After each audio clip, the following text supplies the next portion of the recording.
Hello मेरे प्यारे दोस्तों, मैं आपके लिए लेके आया हूँ बेहतरीन शायरी। अगर शायरी का एक भी लाइन पसंद आए ना तो चैनल जरूर सब्सक्राइब कीजिएगा। तो चलो शायरी स्टार्ट करते हैं।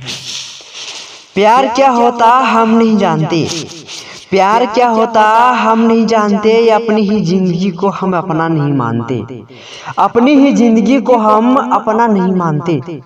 गम इतना मिला कि अब एहसास नहीं होता, गम इतना मिला कि अब एहसास नहीं होता। प्यार कोई करे हमें अब विश्वास नहीं होता, प्यार कोई करे अब हमें विश्वास नहीं होता।